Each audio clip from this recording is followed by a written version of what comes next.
Let's go.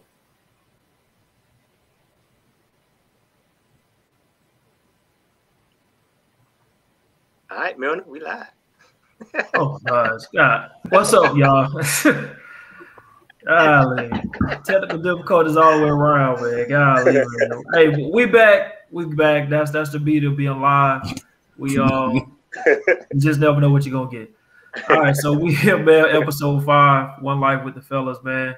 We thank y'all again for participating with us and and just following us as well. I know Nico and a couple of us have been making posts about getting the number subscribed on the YouTube page. So if you haven't done that yet, make sure you do that after the show, during the show, or whatnot. We thank y'all that have followed it and subscribed and got us over 200 so far. So kudos to everybody that's done that so far. We just hope to keep the numbers going, man. Keep spreading the word. So, fellas, how y'all been, man? How was your weekend? Yo, what's up? D Murray here. Weekend was good, man. Always good to be on with my fellas right here. As he said, man, we got some special plan later on. I think everybody already know what it is, so we get to that at the end. So everything been good with me, man. I had a pretty good weekend, man. How you been? Oh, my fault. Go ahead, Nico.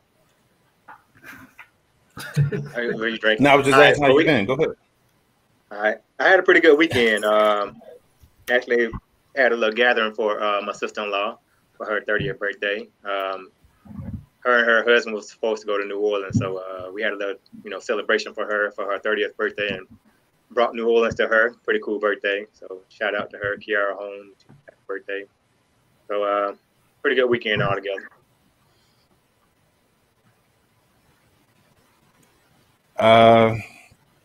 My weekend was eventful, very, very eventful. But all in all, it was a great weekend, man. I took my daughter to the beach. She hasn't been to the beach since we've been living in North Carolina. So it was a great time, to finally get her to the beach. And, I'd do anything in the world to see a smile on the little girl face. That's my world right there. So my son enjoyed himself. My adopted child enjoyed himself. So we just had a little fun at the beach, and now we back to it, back to the grind, and finally back in the kitchen. So this week is gonna be a busy one. I got like 3 gigs lined up in Alabama. Ooh. So make that happen this week and just get back to it. Happy to be back on with the fellas. All right, man.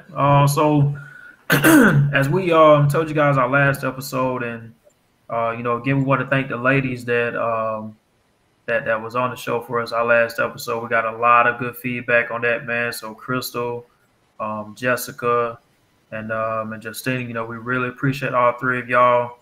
I think the people, man, probably want to have y'all back on again for a part 2. So I don't know, we may do that towards a few more weeks on down the road. So I hope y'all be available if we decide to do that. So, but yeah, we just want to shift gears from the relationships and things, man, and get to some topics that I think we all are aware of, is dealing with finances, right? We all like money, love it. Some love it more than others. You know what I'm saying? So do some strange for this change, you know what I mean? So but yeah, man, so we want to talk about that part. We want to share those stories of what we have done for some change. We'll do that on another time. Who is this we you speak of, sir? That's another group. I apologize. Okay. None of these 3 guys here. That was me and another group back in the early 90s. But anyway. Christian man, I don't do that type of stuff. But yeah, man. So we want to switch gears, man. Like we said, dealing with financial literacy and really tonight kind of hit with a focal point on, the lack of education and how it has the education of financial literacy and how it has affected our communities, right? And so I know Nico had posted a question earlier I think it was earlier this week, about what class did you take in school that was geared around finances? Did any of y'all? I know me, Nico, and Nico, you end up moving, but me and Demaric, I know we end up going to graduate from high school. But I mean, Nico, you still close enough. But Barney, man, what about you, man? Did you take a financial class in high school or anything, man? Nah, man. For me, I did take a economics class in high school, but it was I don't want to say it was a joke, but I would say it didn't provide me the tools that I needed to be successful in life from a financial standpoint. My first piece of finance really came when I got to college.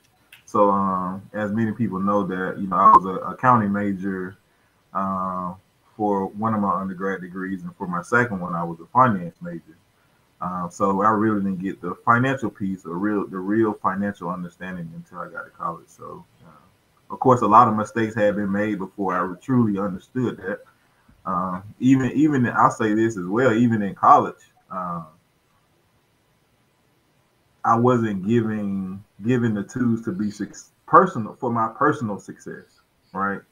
So I got a lot of education, but the education that I received didn't give me the tools of how to apply it to my day-to-day life. So, I'll say that as a caveat to that as well.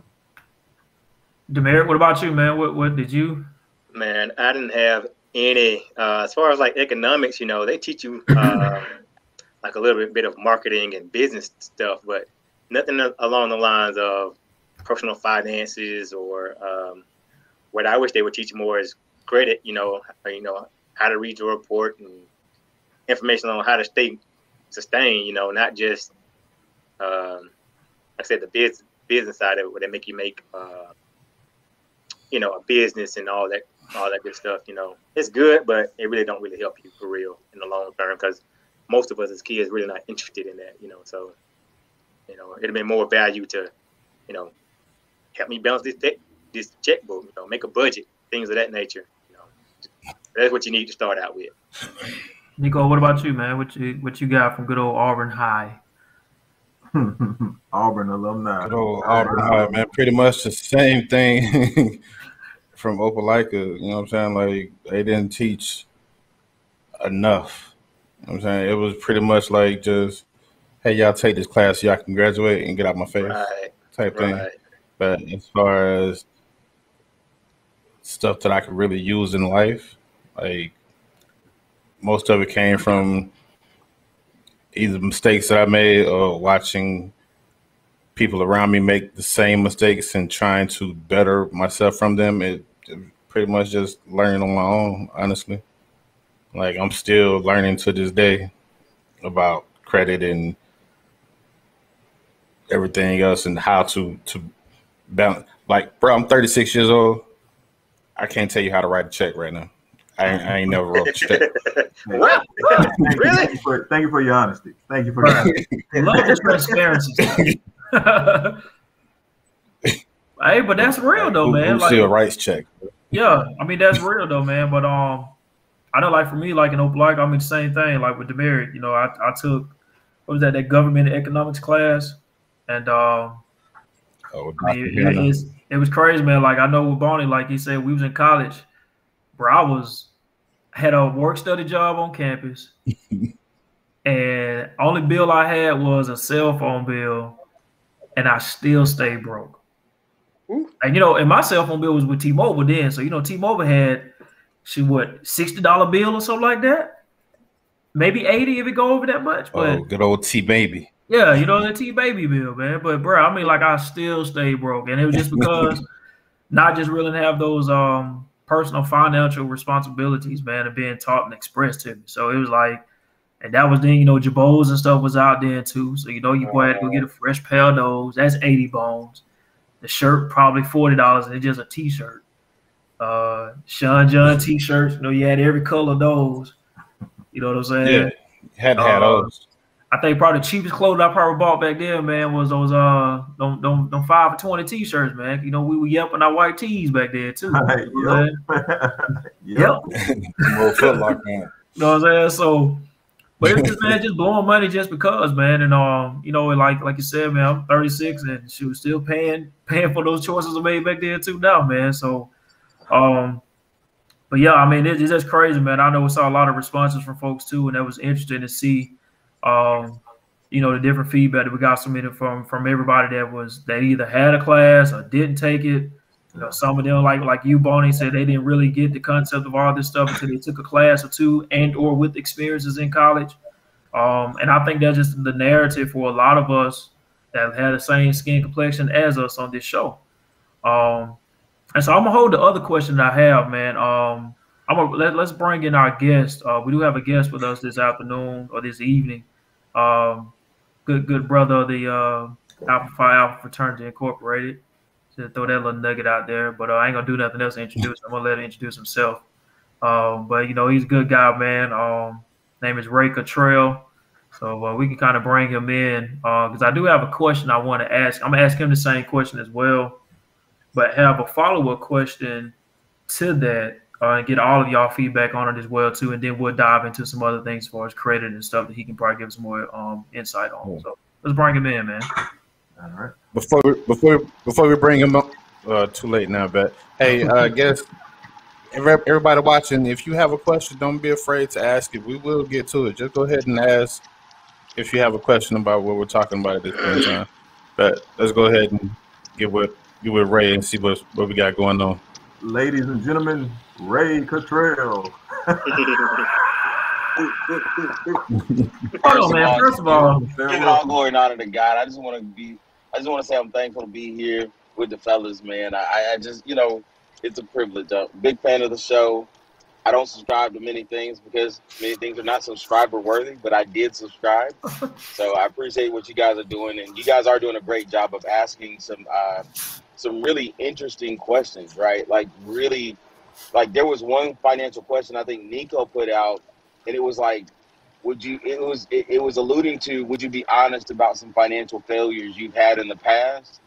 And I was like, man, if I wasn't so full of pride, I would actually answer it, but I'm not because I don't want to be ashamed. I don't want to be ashamed. Man, are you driving? Absolutely. Oh my gosh. So I got off work and doesn't seem safe. Found out class was canceled, and I was like, I can't miss this opportunity. Hey, we appreciate it, man. I feel like we need to say a quick prayer. So I just need to be safe though. Hey, I prayed for myself before I got on here already. Y'all good? Okay, amen. All right, so hey, so the first question we asked, and I just want to get your insight on it too, man. Did you take any financial literacy classes or anything dealing with finances when you was in high school? No, I did not. And strangely enough, we'll get to this down the road, but in my line of work, I get the opportunity to speak to just tons of people from different walks of life. And I asked the question, right? I'm like, you know, from people who are well off, they may not make the same amount of money, but they are able to balance their finances, right? They're able to manage their finances. I asked the question, I'm like, where did you learn this? And interestingly enough, where we are asking for the school system to teach us, most wealth management strategies are passed down from generation to generation. They're not getting that through public education. And what that tells me is that we have a responsibility to identify our financial deficiencies, right? To identify our financial deficiencies, address them in ourselves, and then pass that information down to our children early so that we aren't depending on anybody else to teach our kids financial management and or spending habits. Because what happens is, and I think this will, you know, bear true in everybody else's situation. If we were dependent upon our teachers to teach us how to spend money effectively and how to manage money and make money work for us, we'd be broke just like them. True. So that leads, good curriculum anyway. But that leads to my follow-up question that I was going to ask, because everybody, I mean, the question was, of course, is geared from education, right? So of course we're looking to the school system. My follow-up question is, how much how much were you guys taught financial responsibility in any sort at your own home when you was growing up?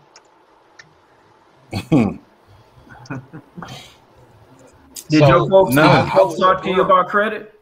Well, just think about They it, didn't man. talk about credit, but I did know how to balance a checkbook, right? I did learn how to balance a checkbook and how to like pay bills, like, you know, just kind of sitting with my dad when he would pay bills and stuff. And then he worked for, you know, some bigger corporations. So he had a 401k, he had a retirement plan. My granddad had a pension plan. So I got to just kind of peer into that world a little bit. So there was some exposure to it, but not like, hey, let's sit down and let me teach you about this. You know, I got to see it. I knew what it was. It's not, you know, a 401k or a pension wasn't a foreign concept. But could I say at 21 years old with my first job, did I know I needed to max out my 401k, you know, automatically? No, I wasn't taught that. Well, and that's my point, man, because I think like I said, we look for the school system to teach these things so much. And to Nico's point, and not so much of, hey, take this class, get out my face, but I mean, state has curriculum where they're saying that you have to have these checklists of things done before you graduate. Yeah. So in a more of a, I guess, nice polished way, that's the same thing equating to, hey man, take this class and get out my face. You know what I'm saying? But I think this whole concept what we're talking about, with everything else in education, a lot of it does starts from home.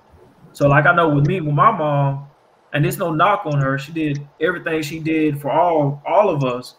But at the same time, when it came to her dealing with finances, you know, she was like, when you get old or have your own place as an adult, you make sure you keep your lights on, and a roof over your head and food in the refrigerator. And you better have that checkbook balanced. That was it. How we do that, Mom? Boy, don't you see me do it every day? Get out my face. And that was it. So I'm all right. So I'm trying on down the hallway like, all right, I got it. But you know what I'm saying? But that's about as far as it went. Like you said, T-Mar, just for everybody, it's probably just we was taught just to be responsible, right, and to take care of yourself. So whatever way you had to do that financially, you just need to make sure that you did that. So, fellas, how y'all been, man? How we do that, Mom? T-Mar. I'm listening. I hear you, man. I don't know. My phone is I'm telling you, dog, it's doing so crazy today. I'm leaving it alone. I heard like feedback and everything else. What's going on right now? My phone is being live. It's doing some weird stuff today. I'm getting tapped into. Ray, I didn't have these problems until you came on with us, doc. You know what? I'm going to be mature today, and I'm not going to even address that. But when we through, though, we'll talk about it. Yeah, man. So, I guess, Ray, we didn't really give you an introduction, man. Or you didn't give us one. We just dive right into it, man. So kind of let the people know, you know, who you are and what you do. I just told them you're a part of the greatest fraternity in the world, and that was it. So, I mean, but outside of that, man. Ever in life on the face of God's green earth. Yeah. So, yeah, man, my name is Ray Cottrell. I am a member of the greatest fraternity ever on the face of God's green earth, Alpha Phi Fraternity Incorporated, and really just blessed and fortunate to be a part of that. But I'm also a husband and a father, and in my professional line of work, I am a mortgage originator. So I deal with finances and credit and all that exciting stuff all day, every day, and twice on Sundays, depending on which Sunday you catch me. So I actually have some very, very different opinions on finances, right? Only because, you know, I get to work with people who have and have not. And then I also get to work with people like, and not to put you on the spot, but like David, right? So there are some financial decisions I've made because I've ran some things by David and got his opinion on it, right? Like, how do you do this, and this? So that's kind of my just a light background, but you know, I've worked in everything from HR to finance, law enforcement, done white collar crimes, worked with the kids and all that stuff. So I've been a business owner. So my financial experience runs the gambit from personal finance to business finance. And thus such. So you just gonna throw the white collar crimes in there and just keep passing. Right. Well, you know what's funny Nobody is heard it. white collar crimes is a very is really specific to one group of people. Unfortunately, one group of people really commit most of the white collar crimes because they have the know-how and the access to do so. And so it ends up being a situation where y'all don't judge me, I'm looking for it. Sorry, man, my phone's about to die. But people who have the know-how are the ones who commit those crimes. If you don't have the know-how, then you won't commit them, So it's one of those situations where if you don't even know that genre of crimes has an opportunity for you to commit them, you won't do it. So literally, most people, the closest I've had to white collar crimes with many African Americans is just stealing from the business they work for, as opposed to long-term embezzlement, right? Stealing trade secrets, all that kind of stuff. That's not really germane to our community as much. All right, so Barney, you want to go you lead off a couple of your questions you got, man? I'll let Demeric start off. He had some stuff. Yeah, I kind of want to start it off with the first question I think we had, but or not necessarily that people would see, but on our discussion page. So the first question that I like to talk about is let me make sure I get it up. As far as credit goes, so we talked about education and the literacy of it.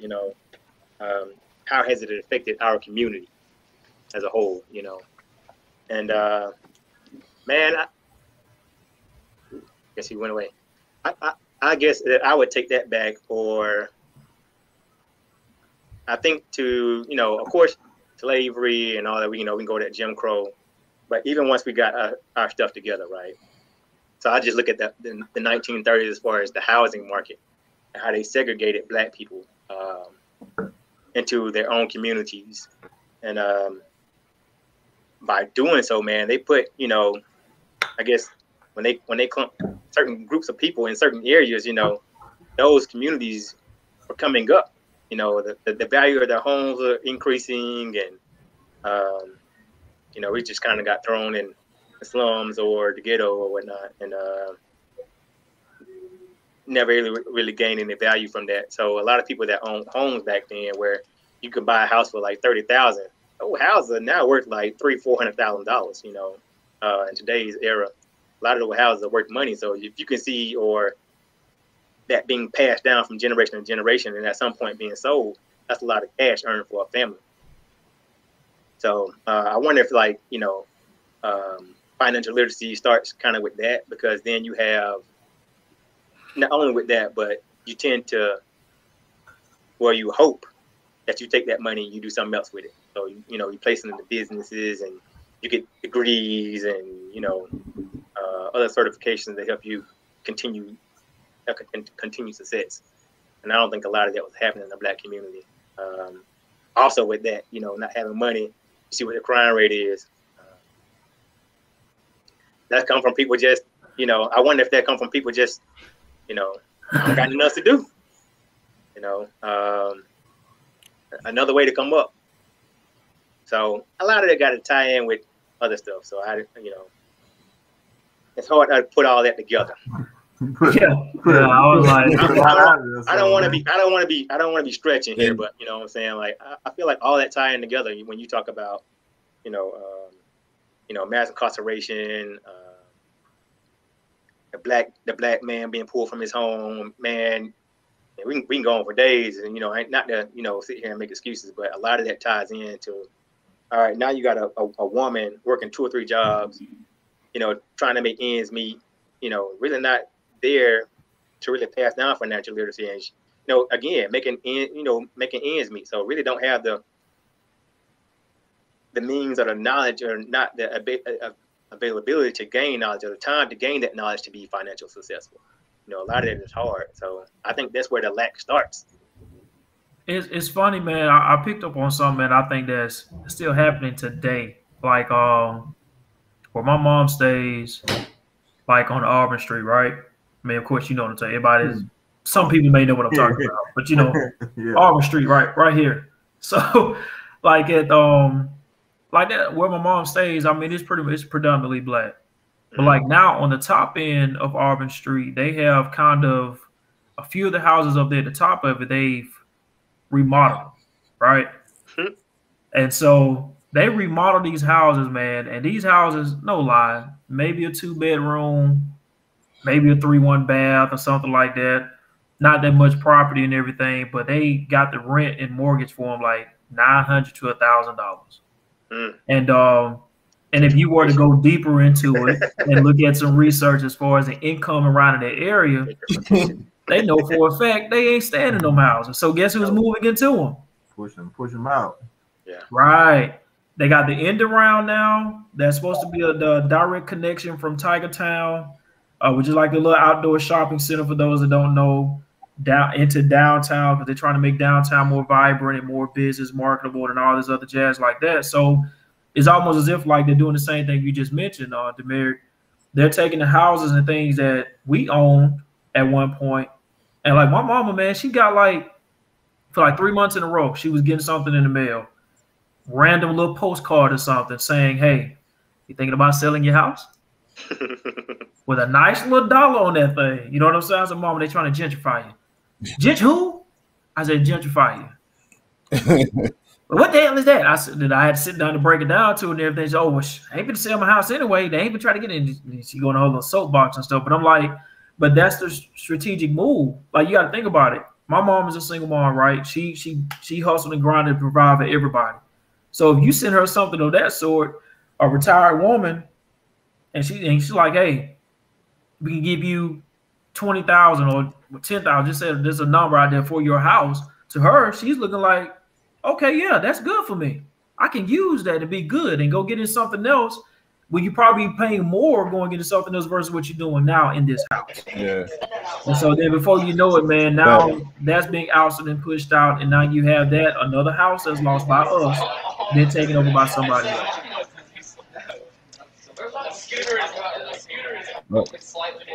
Back to your point, you had said something about the rent was like, or mortgage was $900 to $1,000 for those houses. Like, what's the average income in Alabama? Can people actually even afford that? You got a lot of noise. You know what I'm saying? With the average. Can you hear me? What happened? We There was a lot going on over there. I think that's Ray. You in a restaurant or something? Like, so. Yeah, I'm sorry, guys. If it's too loud, I can go somewhere else. But momentarily, I had to find a charger. Just mute yourself when you until we get ready. Yeah, go ahead, Nico. You said the average income in Alabama. Like, it was pretty much just the whole. Yeah. Like, can people actually afford to live there? And is that the actual reason for them pricing it that way, to take the assets away from our community? Yeah, well, according to what I just found, the average income in Alabama is like $26,000. Wow, that's not affordable. That's actually about the average income is $26,000. That's not affordable for now. So the average income $26,000. Right? How are you gonna afford that house? You know what I'm saying? So exactly, like what's the motive behind pricing the houses that way? Go ahead, Ray. I see you want to say something, man. Okay, so truth be told, anybody can buy a house with where they are economically, right? There are different products and options available. We just aren't educated on them, right? So if you make $25,000 a year and you actually manage your income well, you can get a mobile home loan. Now, I know everybody's like, "Well, mobile home loans, boo, we don't want to live in mobile homes." Well, first of all, mobile homes come with another thing, property. Because if you have a mobile home, you have to put it somewhere, right? So you can actually get a loan to get the mobile home and the property in one, But it does mean that you have to make a choice. Do you want to stay in the subdivision, or do you want to own this property and have economic stability that way? So you can actually end up having the benefit of property, a land that you own, that you can build a home on later, and control the amount of rent that you're actually paying in that moment. And so you aren't subject to what everybody says. But now let's just be honest, in our demographic, most of us are like, only 4 white people live in mobile homes. That's what we say, because our pride says that we have to have this certain, it has to look this way, and if it doesn't look this way, then it's not going to work for us. But even at $25,000, you can get a house, or a home, I should say, with property. But it goes back to the question. You touched on it. Like, that's why everything tonight's centered around education, because a lot of us, we're not gonna, when we say mobile home, we're not even calling it a mobile home, right? We're saying a trailer. Yeah, I mean, that's nice. I like the way you said it. That was extremely well. But no, we're not calling it that. A trailer, you know. I want a trailer. You know, I want a trailer, man. That nigga tripping. If it's no trailer, you know. Yeah. You know what I'm saying? But you got, like you said, the asset of land that you having it on. Like, again, is that something that's been passed down in our households to let us know of, or give you that idea of value of these things that pay dividends down the road? Because it's only a temporary move at this point, if you're looking at it that way. Man, I know. For me, what I used to hear a lot in the Black community, and a lot of people around me, is a big stigma about just buying a home. Period. You know what I mean? A lot of people feel that I don't want to buy a home because I don't think I'm gonna be in this state or in this city for an extended period of time. But I know we're not talking about this at the moment, but I'll touch on it a little bit. Just do a little more education on the option versus buying versus renting, right? You can actually, when you purchase a home, you actually purchase an asset. The money you pay in mortgage payments is also you putting money back into your property. It's also, I'll say, a tax deduction. For those who don't know, you get a tax deduction for your mortgage interest, versus when you rent an apartment or you rent a house. What are you doing when you do that? You're just putting your money into somebody else's pocket, right? So, but on the flip side, if you're putting that money into your own piece of property or your own house, nobody says you have to stay there for 10 years. You can always put it on the market and sell it. And guess what? All that money you invested or put into that property, that comes back to you after you sell the property. So but for a long time, I used to hear that, with people I know, like, I don't want to buy a house, because I don't want to stay here that long. I don't want to feel tied down to this location. I want to be able to go from left to right. But those same people, as well as I know, they'll be in the same place or the same city or same state for 10, 15 years. Check your circle out there. Facebook, check your circle, and you see some of those people. Even if you have to be looking. I literally just heard this. This weekend, man. I was talking to a guy, and he was talking about buying a home, and literally in the middle of this conversation, he says, "Man, I don't want to buy a home because it's going to be 30 years before I even get it paid for. I'm going to be 70-some years old, and I can't enjoy it. I might as well just fix up this rental property." I was like, fix up the rental property that you don't own? Right. When you can just buy your own home. I also wonder, and I know it's kind of I wonder also, though. I wasn't trying to say it to slight them, but it was kind of crazy to me that you would think that way. But that goes back to us like being educated as far as what we should be doing and what we can do and what we can't do, things of that nature, what brings money to us and what's an asset to us. I think people don't like to manage the land either, though. Manage the land or the house, because, when you're renting a place, you can just really pick up the phone and say, "Hey, my dishwasher broke, I'm fixing it," as opposed to now I got to have the money to, and that goes back to budgeting. You know what I'm saying? If you just budget it right, then you wouldn't really have to worry about that dishwasher. If you know how to budget. Right. So, but, you know, I think that's a lot of people's problem, or I ain't gonna say that their problem, but the issue is we don't know how to budget or work our money, so we rent, and We then don't we want to just be call somebody else. responsible. We don't want to be responsible. Yeah, we don't want to be responsible for it. So when my air conditioner break, I can just get on the phone. Hey, Murray, my air conditioner broke. Come fix it. You know what I'm saying? Easy way out.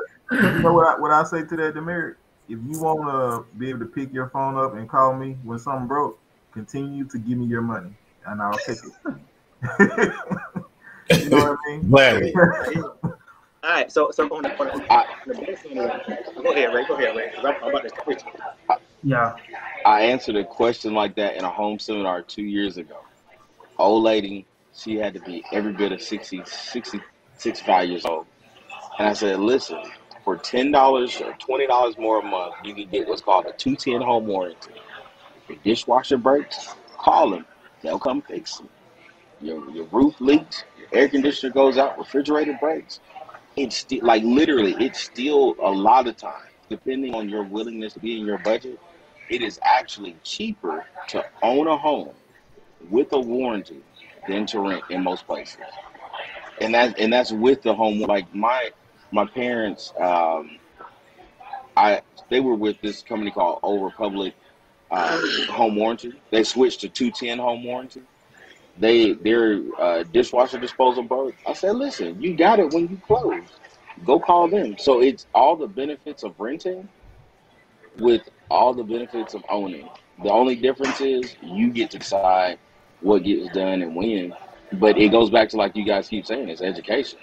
You know, like I saved a guy $300 a month just by getting him into his own house. Getting him to his own house. Say $300 a month. Let me ask you a question, Ray, since you're the mortgage expert. The 20% down, that, you know, I think that kind of scares people off too when they hear that, you know, they got to pay down 20% to buy a home. Is that something that, you know, is true? I mean, I did a VA loan, so I didn't have to put anything down for my home. But I know that's the word on the street, you know. You have to put 20% down. The word on the street. I don't know about that. You know, like us normals who don't get Right, VA yeah. loans, Us you know. civilians, we have to deal with that problem, but you know. don't worry about that. I don't got to worry about that. like you know, yes, we didn't sacrifice our lives for our country, and you know, thank you for your service. But no, great question. So no, nobody puts 20% down unless you're doing like a jumbo loan, pretty much. You can actually put 3% down on a loan. In fact, there are some loan products out on the market right now. You can put 0% down on a conventional mortgage and get a home. So the 20% down myth was born before the current modern iteration of mortgages was born, right? So before, when houses were actually priced on what they were valued, yeah, you would save up 20%, but you were only paying $60,000 for a house. Like over in Montgomery, right now over in Ridgecrest, those houses, everybody's like, oh, blah blah blah. But those houses in their day were affordable, and it was for families, and you could go over there and buy a house for $40,000-$50,000. And so I'm quite sure y'all know how to do math. What's 20% of $40,000? $8,000. $8,000. Oh, you was quick. You You can was quick on save your that feet. up. Yeah, and listen, the reason I ask is because I couldn't do it that quick in my head. But don't judge me, you know. But if all you have to do is save up $8,000, right? You can do that over the course of time, and then it wasn't a 30-year mortgage, so you paid a higher interest rate, but then you own the home outright, which is why most of our grandparents owned their homes, right? They didn't have 30-year mortgages. So you don't even have to do a 30-year mortgage, to tell you the truth. They didn't have to worry about credit either. Yeah. No, they didn't. And see, that's the next portion. That's the next portion kind of I want to get into was credit. You know, because I know a lot of people in our community have struggles with their credit report. You know, whether that was something that, you know, maybe their parents got a light bill in their name, and they, you know, it's showing up on their credit report, you know. But I think a lot of people don't buy houses as well because they credit report. You know, I've heard people say, well, I need to get on somebody's credit card so I can get my credit score up. Man, you know, credit score go up 100 points. Yeah. Overnight. I think that's a problem for a lot of people. Gotta have overnight. Is their credit score is not in the right place. So well, I think and this was gonna be our main topic for tonight as well, is to talk about credit and the importance of it, right? As you all know, credit and financing something can be the difference in you paying $500. It can be, I say, the difference in me paying $500 for something, and the difference in Demeric paying $700 for the same thing based off a credit score, right? Lenders will have you believe, since they're taking the risk factor is based off your credit score, since they're taking more risk by lending to you with a lower credit score, that we have to charge you more in interest, right? So since I'm accepting the risk by loaning you the same amount as I'm loaning the other guy with a better credit score, then I have to charge you more to compensate for my risk factor, right? So, but with that's like you said, even if you did a budget, you had a budget, right? That's an additional $200 in your savings account that you no longer can have. And why? Because you don't have a good credit score. So one thing that we want to harp on real hard is very important to take care of your credit. That's right. Something that I didn't get early on in life, right? Something that I got later, the importance of having good credit. And we can talk about it 1,000th time over, right? Why this system of FICO or Vantage Point, why it was developed, what it has done to our community, that they have thrust this upon us. But at the end of the day, we can't get around it, right? Nope. If you want to go get a house, you want to go get a car, you want to go get anything, they're going to ask you for it. That's just the world we live in. That's the society that we live in. If you don't like it, I guess you can go get, like my partner said, you can go get Dave Ramsey's book. He'll give you a great strategy to get rid of all your debt and not have to worry about credit, right? But if you're going to use it and you don't want to pay a lot for it, you need a good credit score. Yeah. So, and I would say that, you know, to everyone, pull your credit score. I mean, not your credit score, your credit report every year. Personally, what I like to do is I pull so you got 3 creditors. You got TransUnion, you got Experian, and you got Equifax. I pull my credit report from each one of them quarterly. I don't like doing it yearly because if I do it quarterly, then I'm more likely to catch something that, you know, put on my credit report. Like if someone, you know, put something in my social, I'll see it. You do a yearly check, that's fine too, but you know, that's just what I like to do, you know, so I catch it sooner. I was actually hit one time, somebody got a cell phone in my name for like $3,000, and I didn't catch it till this is before I knew to pull my credit report, but I didn't catch it till it was way too late. You know, I'm trying to buy a car, and it was like, oh man, you got bad credit. You got this thing from Sprint on here that's, you know, say you owe $3,000 in credit card. I'm like, I don't even have Sprint. I got T-Mobile. You know, this was years ago, and so I had to fight that, man. That took almost a year to fight it, but I got it taken off. But so from then on, man, I started pulling it every year. You know, just here recently, I started pulling it. The last few years, I started pulling it. That's why I love USA, man. They will definitely monitor your credit score, monitor everything. And like, where I get calls in the middle of the night from USA asking me random, like, are you in Oklahoma trying to, like, bro, I'm in bed in Greensboro right now. Like, no, I'm not in Oklahoma, but I appreciate you checking my credit for me. I think everybody should like attempt to have that if their bank offer that, like, even if it's not a free service, like it is with USA, man, get that, monitor your credit report.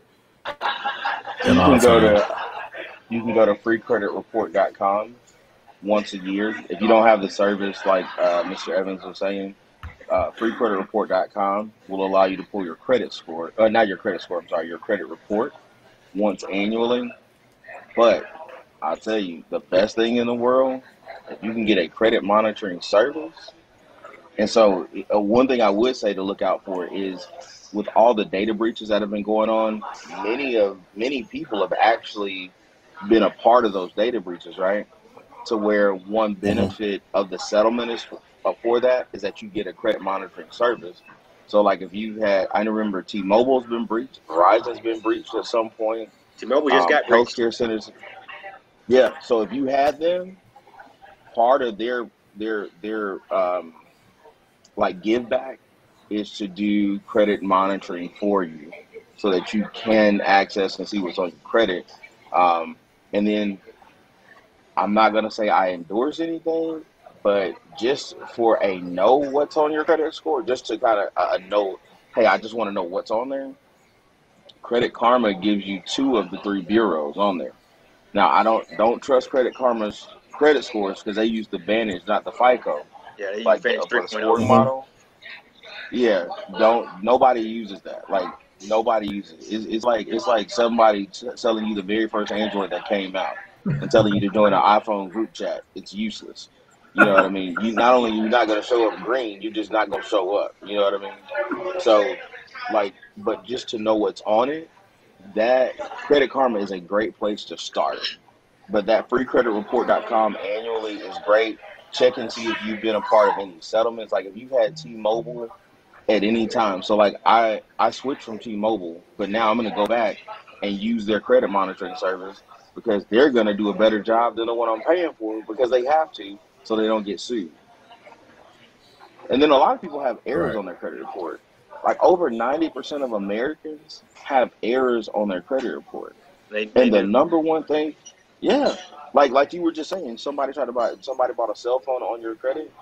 Well, check this out. If you commit a crime today, what happens? So, Mr. Evans, war hero, veteran, if you commit a crime today, they're going to come get you. And you are going to be locked up and you have to give penance for that crime, right? Right. If you make a mistake. Right. It doesn't work that way with creditors. There's this law called the Fair Credit Reporting Act, right? Which determines how your credit is managed and reported. If a company makes an error on your credit report, they don't have to do anything until you find it. And then even then, you're still dealing with the creditor and the bureau that's reporting it. So being diligent about, to your point, being diligent about what's on your credit, super important. But don't get discouraged because there are ways to remedy that. Right? But like there are ways to solve it. You just have to be diligent. But then it goes back to what the first thing T-Mark said. It's about being educated, right? So first you got to know you got a credit score. Then you got to know it's 3 bureaus. And then you got to know, okay, what does the Fair Credit Reporting Act say? And then be diligent enough to go through the process because you can really fix your credit on your own. Right. You really can. Like you may not be able to, you don't have to add trade lines and all that kind of stuff. Like that's you're getting fancy then, which you can pay for if you want to. But in the grand scheme of things, literally there are laws that protect us. Now, you want to get deeper down the rabbit hole. Do y'all think that a credit report is a legally binding governmental document? No. Y'all are saying that because I felt like I led you in, gave you No, the because answer. you know what? Here nor there. You know what? You can actually, because if you don't agree with something, you can dispute it. And if they can't give you any evidence backing up what they have on your credit report, they will pull it off. So that goes back to another point that I was about to make. So I pulled my credit report and had my name misspelled. So my name is Demerick. So imagine how complicated, I'm telling somebody this to, and they just type in my name or something like that. But if they put my name in wrong and it shows up on my credit report, I got that removed. Because if someone else's name is spelled like that and they see that in the system and just decide to throw that onto me, then I got to eat it, So I looked at my credit report. I haven't stayed with my mom in about 20 years. My mom address is still on my credit report. So I pulled that off. I pulled out all misspellings of my name. I corrected all of that. So I'm slowly my credit is great. Don't get me wrong now. My credit is great. but I just don't want any errors on my report. All right, Mr. LifeLock over there. Right. No, I don't want any errors on my report, because if they see the errors, man, then they gonna run with it. If you get them an inch, man, they gonna take it. Yeah, Jamaric, tell them about the free stuff out there, man, that they can. Oh yeah, use. so let's say you do have some trouble, right? As far as like if it's financial or you need help getting your credit score online, there are some companies. Do not pay I repeat, do not pay anybody to fix your credit report. Do not pay anybody to help you budget your finances. There are companies out there that will help you for free. One of those companies is called HUD Certified, and I had to look this up for myself. I was actually reading this book. I was actually reading this book, and it mentioned it in it. And I was talking to Mary. I was like, "Hold on, we need that sponsorship." I know, right? So, but I was reading that book, and they mentioned it. So I was like, that's crazy. So I Googled the company they talked about and called him. And I talked to the guy. I just gave him a scenario. I made up a bunch of stuff. I was like, "Oh yeah, Mr. Evans, this is totally free." I was like, "Okay, well, so what you trying to sell me?" Like, nothing. I'm just trying to help you. That's it. So there are people there are companies out there that are paid for, or I guess philanthropists give money to help people with their credit and their scores. Like, you don't have to pay anybody. Just Google HUD Certified companies, and they're out there to help you. Hey, Demaric, if you don't mind, could you put like a couple of those companies just in the comment box for those that may be following and are watching right now? And then too, we can do a post later on, after the show, if you want to do it that way, it'd be easier. Just so they can just be a reference for them. Go ahead, Nico. What you about to say? T, jump into that question from the comments right quick. Okay. About, since we were talking about the debt and mobile homes. Okay, so Ray, I'm gonna ask you this question. This is one of our followers, man. They asked, well, they have a mobile home. It's paid for. It's currently paid for in full, and it's currently sitting on 2 acres of land. But they want a house built. Are they crazy for wanting to get back in debt? No, that is a tool, man.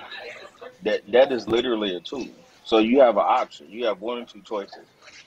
Either you're going to work really hard, save up all the money to do it right then, right in one chunk, or you're going to leverage somebody else's money, right? So when you talk about leveraging money, that means you're letting your money work for you while you let somebody else's money accomplish what you want, but it takes discipline, right? So if you have, like with that, I'll give you a scenario. So you're sitting on 2 acres of land with a trailer. That means, or a mobile home, I'm sorry. Not going to stoop to your level to Marcus. Okay, but so you have 2 acres of land and you have a mobile home. Depending on how the mobile home was titled, it can be sold to somebody else on an FHA mortgage or conventional mortgage, or to an investor. Typically to an investor. I would say don't try to do FHA. Don't try to do a mortgage on it. Just sell it to an investor. Now you have the money from the mobile home, but then you also have the value of the land. So you go to a mortgage company that has a banker or a mortgage person savvy enough to do it, and you take the value of the land plus the money you got from the trailer, the sale of the trailer, and you roll that into your mortgage deal. So that 2 acres plus the trailer that you have may very well finance the construction. It may finance the construction and the acquisition of the land. So are you really going back into debt, or are you leveraging your finances? Because let's say you built a house that's $250,000, right? And I would love to get you guys' opinion on this. But if you have $250,000 right now just sitting in the bank, and you say, okay, I'm going to build a $250,000 house, is stroking that check for $250,000 in the name of being debt-free the best use of your money? Like right now, if you had to throw $250,000 into one house, one home, is that the best use of your money? For me, I'll say a lot of things go into play with that. One would be the interest rate on that loan that I'm acquiring, and the interest rate that I'm currently making on my cash assets, right? So, if the interest rate I'm making on my cash asset, which by today's mortgage rate standards, you probably can get an interest rate or 2.5 or 3.5 with a good mortgage rate. So, can I make on average monthly more than 3 to 5% on my cash assets? I can. Even if you were to, I know this is another topic for another day. Even if you were to invest in some simple holdings or trust with Vanguard, right? Your yearly return is going index fund. Index fund. Your yearly return on that is going to be more than what you would spend on your mortgage rate. So your money holding it itself is going to grow larger than the money you would spend paying off a low interest mortgage. So for me, that answer would be no. Big ups to Devin. But it's no. I'm gonna say this real quick. Devin said the same thing on YouTube. He was saying not at all. So for him, he's in the same boat as you. That wouldn't work for him.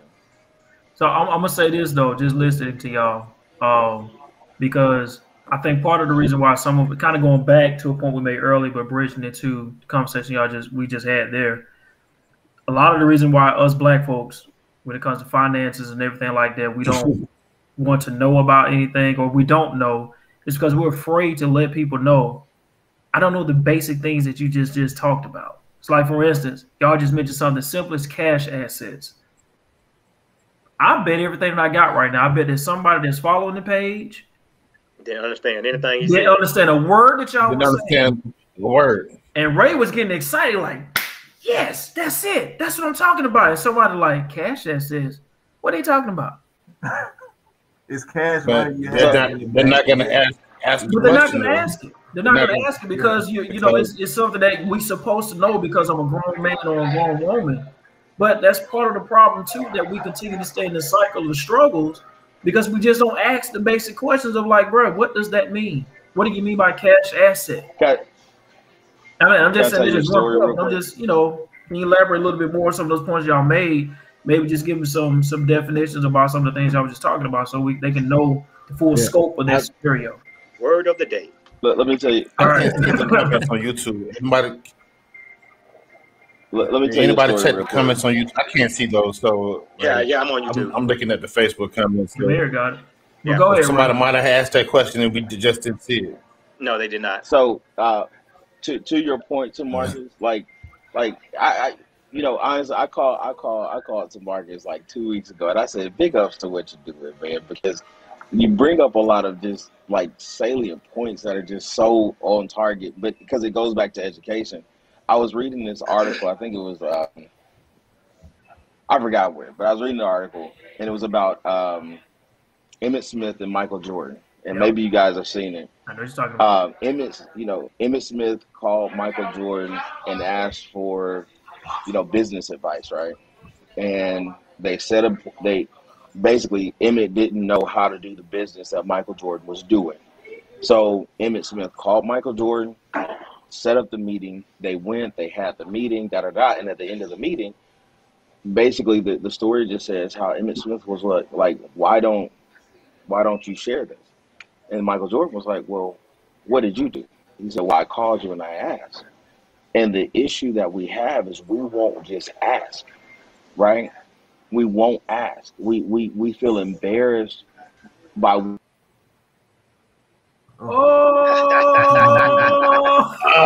getting good. Just to continue. He was getting to the good part.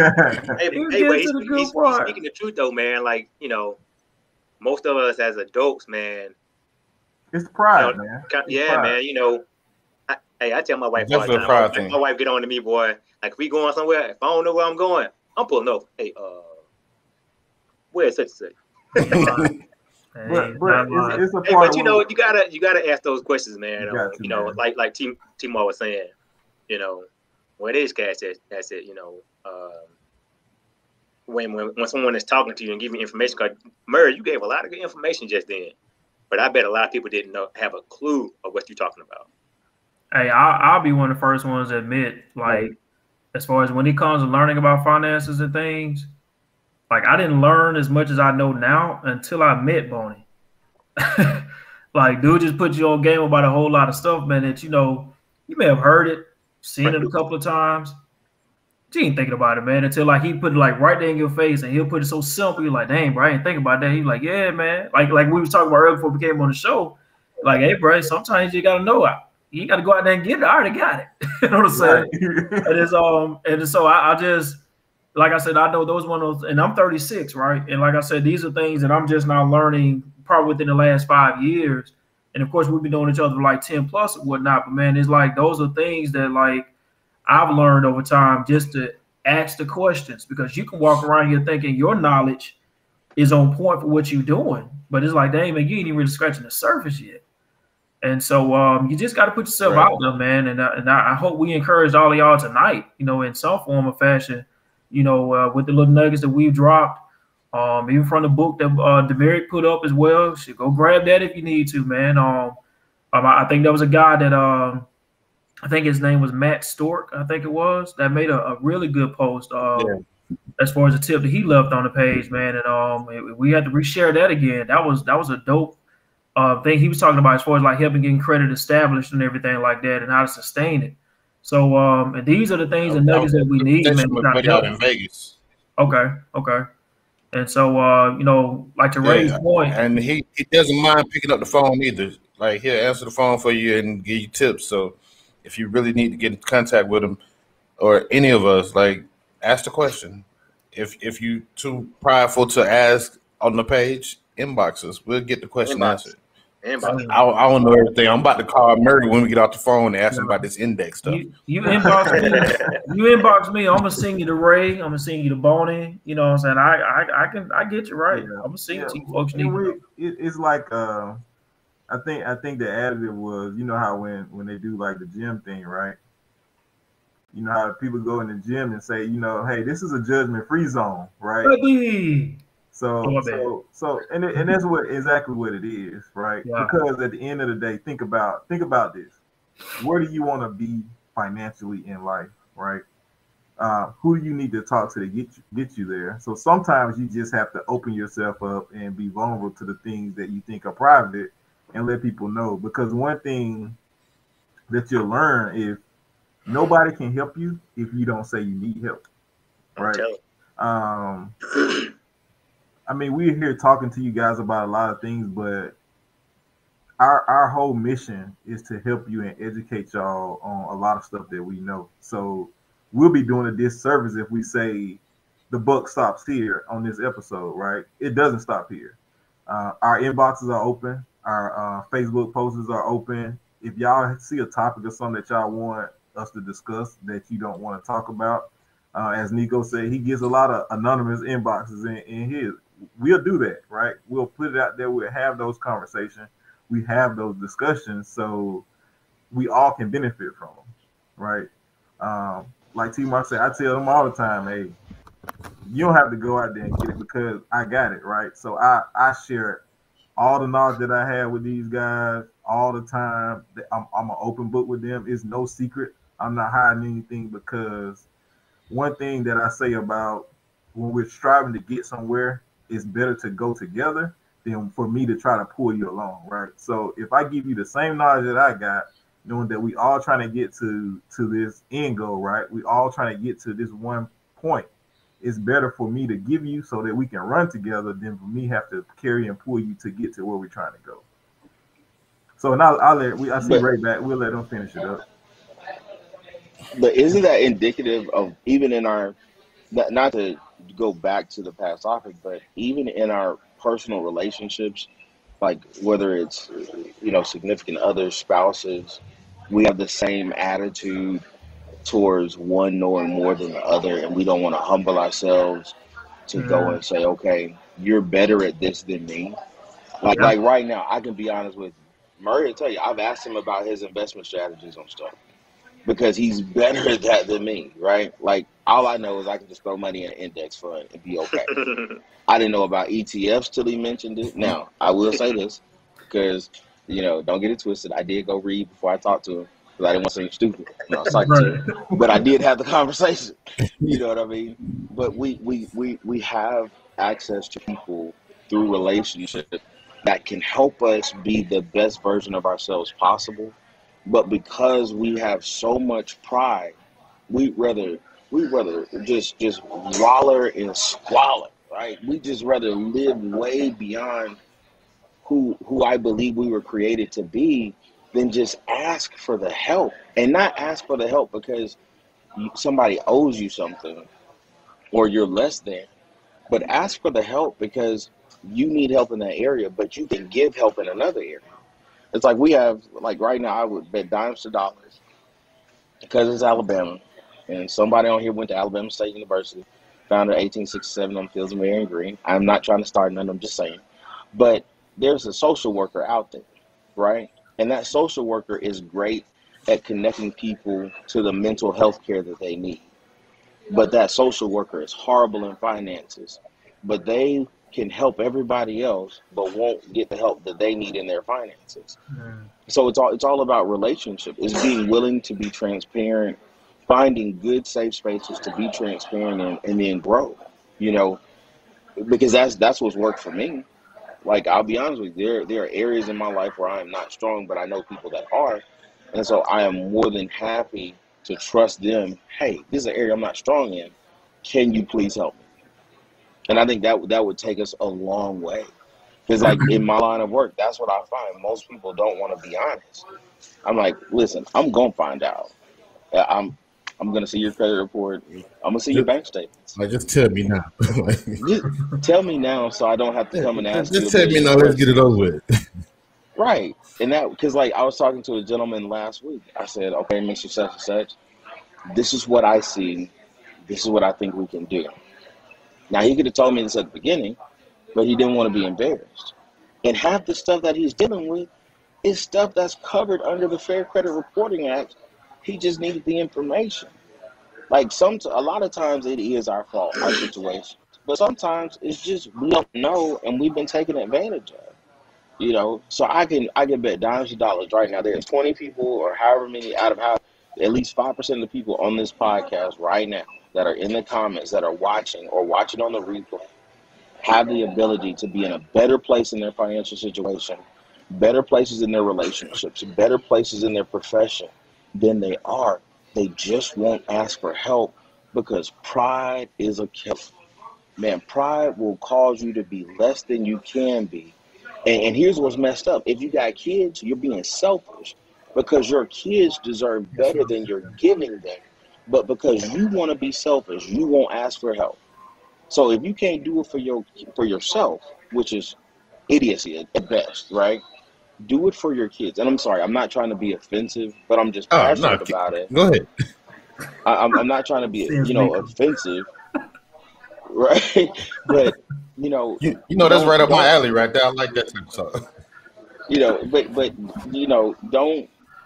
don't not get the help. So, like, right now, Mr. Evans said he can give you a resource that can help you get your credit straight. I can send the fellas 2 links on Instagram that will walk you through doing your credit yourself, right? So I believe in confirming sources, right? Like, if one person says it, let me find 2 others that say the same thing. If you want to learn about investing, David can tell you how to start a Vanguard fund, an Acorns fund, whatever the high-tech moment of the thing is, to go there. If you have a dream, an idea to help people that you want to start, Marcus Milner can help you figure out how to structure it and do it. So if you're sitting on an idea, humanity is waiting for you to be the best expression of yourself, but you're being selfish, and it's hurting you, and it's hurting the people that are waiting on you to be your best. And I think that's selfish, and that's what hurts our community. So just like we've all said here, our parents didn't teach us this stuff. We learned it in our professions, but also in our relationships. Yeah. We didn't learn it just from reading a book. We talked to people. So I think it's so important not to dismiss the relational aspect and also the productivity of being the best person you can be. And your finances are part of that. Preach, brother. All right,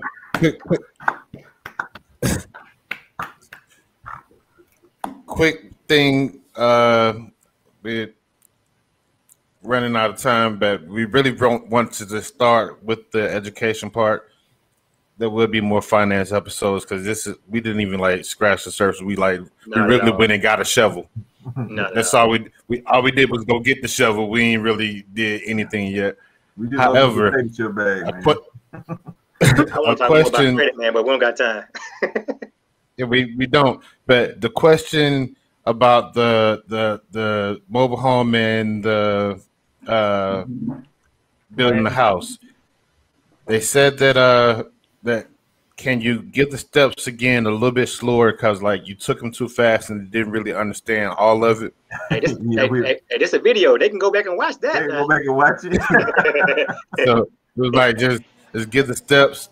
The question is really says give the steps again, like the land and the investor to pay for the construction part. I didn't really understand that. How about this? Let me do this. Let's do it this way, Nico. Because like I said, we time wise, we want to try to keep that because we got to announce the winners and all this stuff too, right?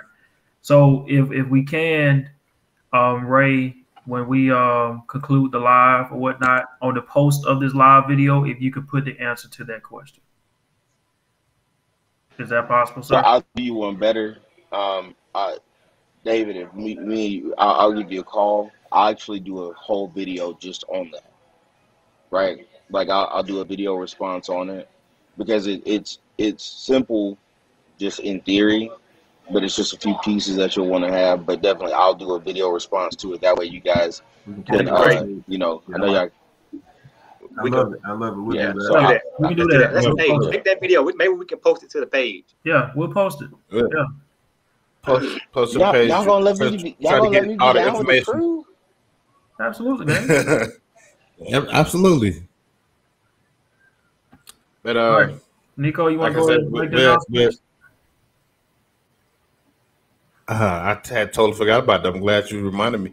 Oh, so we did get over 200. We got over 200 people. Thank you for subscribing for our YouTube page. For those that are on you watching right now, thank you from the bottom of my heart. Keep going. Tell a friend, tell another friend to tell their friend to tell their friend to subscribe. Keep going. But I'm a man of my word. I am going to give out $50 for one person. Then Murray's going to give 50 for the other person. However, I got to go to YouTube and see who's on right now, because if you're still on this video, then you'll probably get it. Can anybody? Mayor's on YouTube right now. Who's on? Don't tell me who. Hold on. Let me see if it tell me who on.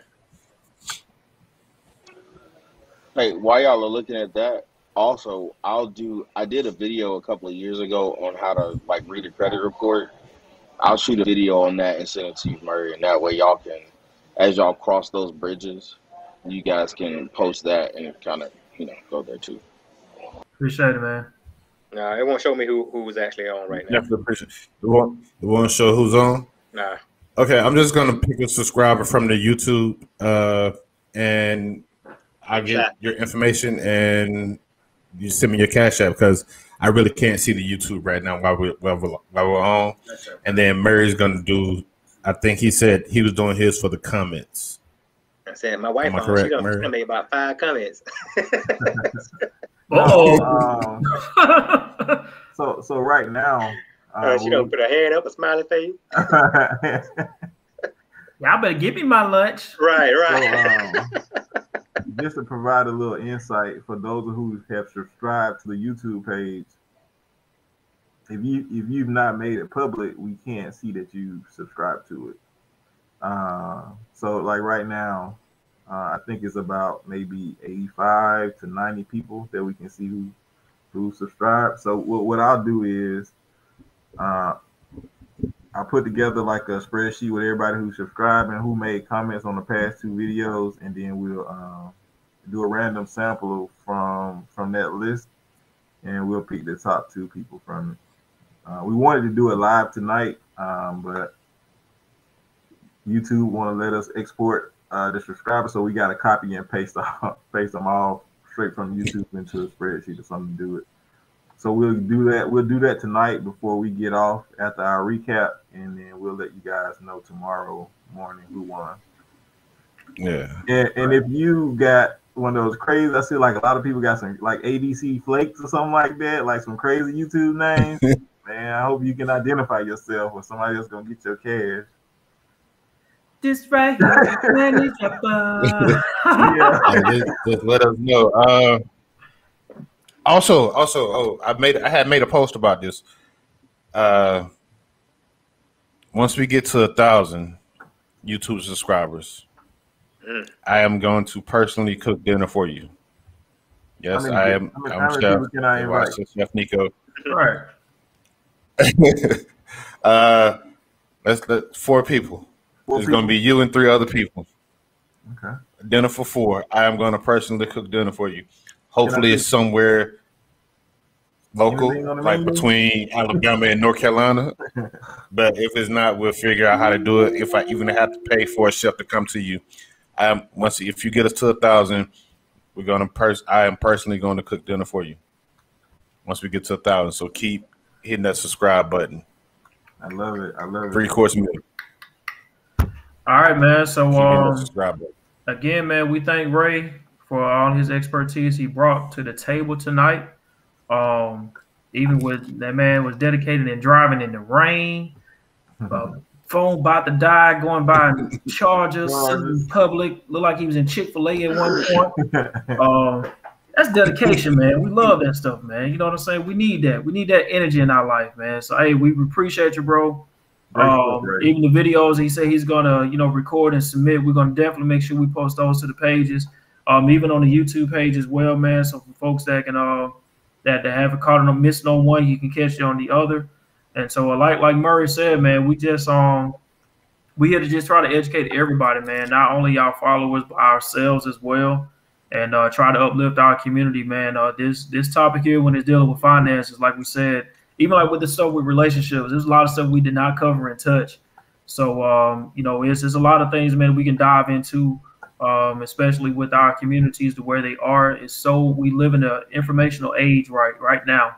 And so we have to do better than what our parents and grandparents, they did a lot what they can do in the time that they was living, right, with the means that they had, and lay down a solid foundation for us to be where we are today. But we have so many more advantages that they did not have at that time. And so we can create our own Tulsas now. You know what I'm saying? Where, we can have a lot of those pocket neighborhoods and communities where it's thriving, Black owned, Black driven. We can have those opportunities now because we have the information at the palm of our hands. And so we just hoping, man, that we can try to niche these resources that we have, the knowledge from people like Ray and Bonnie, man, and all these other people that you have in your own individual circles. Bridge them in together, learn from each other. So let's eat. We can all eat at the table, man. So we got to kill the whole crab in the bucket mentality. That's something of old, and we can get beyond it, man. It just got to start somewhere and keep building off of it. So we appreciate y'all for timing in with us and holding on with our little technical difficulties that we had. Ray, again, we appreciate you, my dude, and y'all have a great week. Look forward for coming out and catching us again in another couple of weeks to continue the conversation on financial literacy. And, we'll have posts throughout the week as well dealing with the same topics and comments. So we appreciate all the energy and love that y'all have shown us so far. So, fellas, y'all don't have anything? Nico, you want to close us out? One life. Yeah, Mr. Anybody else? Anybody else? No, you go ahead, brother. We already over time. All right, as always, everything Timor said, make sure you keep subscribing. We're going to come back with more financial posts because I think this is the base of us actually trying to thrive and get better as a community. We need to learn finances first, and then everything else will follow suit. But like I say always, I actually mean it when I say it. I love you. I hope you have a great day on and with purpose. Peace and blessings. Peace.